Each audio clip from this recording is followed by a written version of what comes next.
Assalamualaikum warahmatullahi wabarakatuh. Bismillah, walhamdulillah, wassalatu wassalamu ala rasulillah Sayyidina Muhammad ibn Abdillah wa ala alihi wa sahbihi wa man tabi'a sunnatihi wa jama'atihi min yaumina hadha ila yaumin nahdah, amma ba'd. فقال الله تعالى في القرآن الكريم وهو أصدق القائلين أعوذ بالله من الشيطان الرجيم بسم الله الرحمن الرحيم واعلموا أن الله يعلم ما في أنفسكم فاحذروه. الآية صدق الله العظيم معنا والله أعلم بمراد. Perkenalkan, nama saya Farhan Zulfadlin dari kelas 1B Fakultas Agama Islam. Tujuan saya untuk membuat video ini yaitu untuk menyelesaikan tugas EKT 2 yang dimana mata kuliah dari ilmu kalam yang berdosenkan Pak Muhammad Asep Rahmatullah. Mungkin harus beberapa diketahui bahwasanya ilmu kalam atau bisa disebutkan dengan ilmu tauhid, di antara dari segi ilmu kalam yaitu dari segi akidah. Di antara akidahnya ilmu kalam masih bertentangan atau masih termasuk dengan akidah ahli sunnah wal jamaah atau bisa disebut asy'ariyah maturidiyah, adalah meyakini bahwa sifat kalamullah atau firman Allah tidaklah berupa suara dan huruf. Meskipun kemudian ditransmisikan antar makhluk dengan perantara suara dan huruf. Akidah ini dikritik oleh sebagian kalangan yang menganggap bahwa yang namanya kalam atau perkataan pastilah dengan suara dan huruf. Kalau tak berupa suara dan huruf, maka menurut mereka berarti bukan kalam. Pada video kali ini saya akan menjelaskan atau menukil dalil-dalil nakli yang dipakai para alim ulama Ahlus Sunnah wal Jamaah yang membuktikan bahwa kalam tak selalu harus berupa suara dan huruf. Dan ini sebenarnya terjadi sehari-hari dan disinggung dalam Al-Quran, sehingga keberadaan kalam tanpa suara ini tak perlu diherankan. Berikut yaitu dalil-dalil yang disyarikan dari kitab Al-Ansaf karya Imam Al-Baqilani. Allah berfirman, A'udzu billahi minasy syaithanir rajim. Bismillahirrahmanirrahim. Idza ja'akal munafiquna qalu nashhadu innaka la rasulullah innaka la rasulullahi wallahu ya'lamu innaka la rasuluhu wallahu yashhadu innal munafiqina lakazibun. Yang artinya, apabila orang-orang munafik datang kepadamu, wahai Muhammad, mereka berkata, kami mengakui bahwa engkau adalah Rasul Allah, dan Allah mengetahui bahwa engkau benar-benar Rasulnya, dan Allah menyaksikan bahwa orang-orang munafik itu benar-benar pendusta. Quran Surah Al-Munafikun ayat 1. Bahwasanya penjelasan dari ayat tersebut yaitu orang-orang munafik dianggap berdusta di ayat tersebut sebab perkataan di mulut mereka tak sama dengan perkataan di dalam hati mereka yang tampak menggunakan suara dan huruf.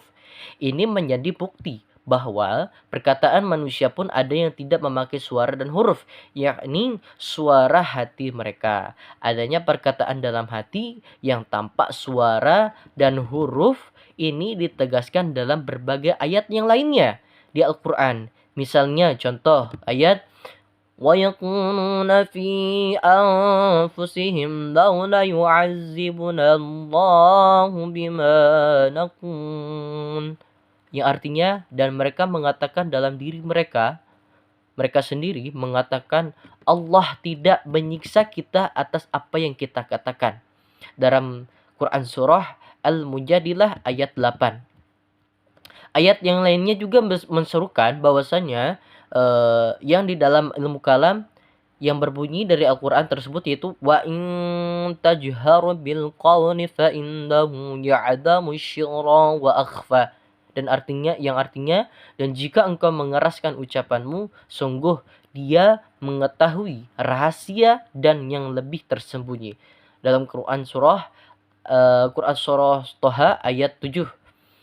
Ayat yang lainnya juga mengatakan, wa'lamu annallaha ya'lamu ma fi anfusikum fahzaruh. Ketahuilah bahwa Allah mengetahui apa yang ada di dalam hatimu, maka takutlah kepadanya. Dalam Quran surah Al-Baqarah ayat 235. Yang ayat yang lainnya juga menjelaskan, man kafara billahi min ba'di imanihi illa man akriha wa qalbuhu mutmainna bil iman.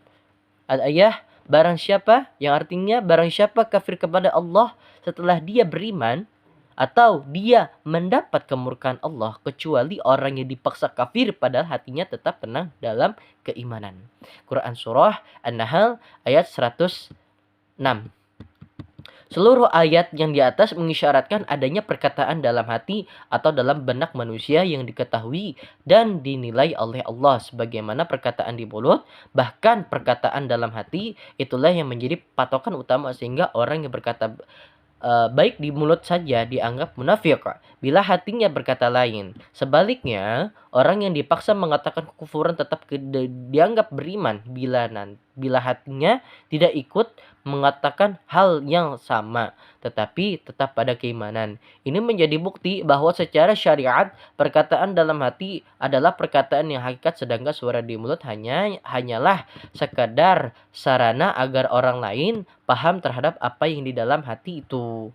Para teolog Aswaja menyebut perkataan dalam hati ini dengan istilah kalam nafsi, hadis nafsi, kalam nafsani, dan yang semakna dengan itu. Dalam hadis juga bisa ditemui dalil serupa. Misalnya sabda Rasulullah SAW, ya ma'syara man amana bilisanihi wa lam yadkhulil iman fi qalbihi la taghtabul muslimin wa la tattabi'u auratihim.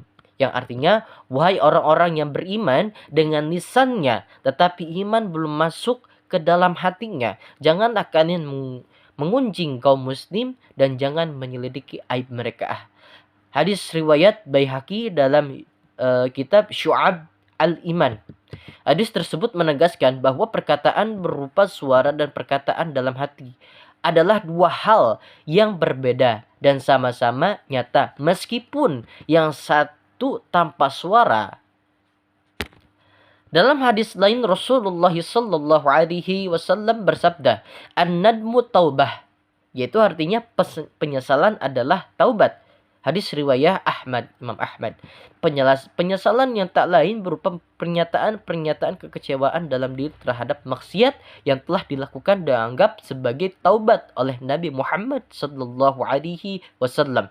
Meskipun pernyataan penyesalan tidak berupa suara dan huruf. Demikian juga dari athar sahabat didapati pernyataan Sayyidina Umar yang berkata, hayatu fin nafsi kalaman, aku mempersiapkan kalam atau perkataan dalam hatiku. Ibnu Hajar Fath al-Bari volume tersebut halaman 458. Sayyidina Umar menyebut ucapan dalam hatinya sebagai kalam meskipun tanpa suara dan huruf. Adanya ucapan hati atau kalam nafsi yang tak berupa suara dan huruf ini tidak hanya berlaku pada manusia sebagaimana ayat dan hadis di atas, bahkan pada Allah dinyatakan ada yang semacam ini, meskipun tentu berbeda secara hakikatnya, sebab manusia adalah jisim sedangkan Allah bukan. Dalam sebuah hadis disebutkan, Fa in zaqarani fi nafsihi zaqaratuhu fi nafsi. Bila hambaku menyebutku dalam hatinya, maka aku akan menyebutnya dalam diriku. Hadis riwayat Bukhari. Dalam kesemua dalil di atas dapat disimpulkan bahwa bila kalam manusia saja tak selalu berupa suara dan huruf, maka tak ada satupun alasan untuk mengatakan bahwa kalamullah pasti berupa suara dan huruf. Anggapan bahwa kalamullah pasti berupa suara dan huruf hanya timbul dari pikiran yang menyamakan mekanisme kalam Allah dan kalam manusia sehari-hari tatkala mengobrol satu sama lain. Ini pemikiran yang menyimpang. Perbedaannya dalam kasus manusia dan Allah adalah pembicaraan manusia dalam hatinya tak bisa ditangkap dan dipahami oleh manusia lainnya, sehingga orangnya tuh dianggap dia membisu bila hanya berbicara dalam hatinya. Sedangkan kalam Allah yang tanpa suara itu bisa ditangkap dan dipahami dengan secara baik oleh siapapun yang Allah kehendaki, sehingga tak bisa dikatakan bahwa Allah itu membisu, tak berkalam. Ya, dikatakan bahwa Allah itu membisu tak berkalam. Nah, dari sisi lain, ucapan yang bahkan yang hanya terucap di dalam hatinya sekalipun diketahui dengan jelas oleh Allah seperti dinyatakan dalam banyak ayat. Dengan demikian bisa terjadi komunikasi antara Allah dan para utusan yang dikehendakinya. Wallahu a'lam. Cukup sekian dari video yang saya sampaikan. Kurangnya ataupun lebihnya mohon maaf karena masih dalam tahap pembelajaran. Billahi taufik wal hidayah. Wassalamualaikum warahmatullahi wabarakatuh.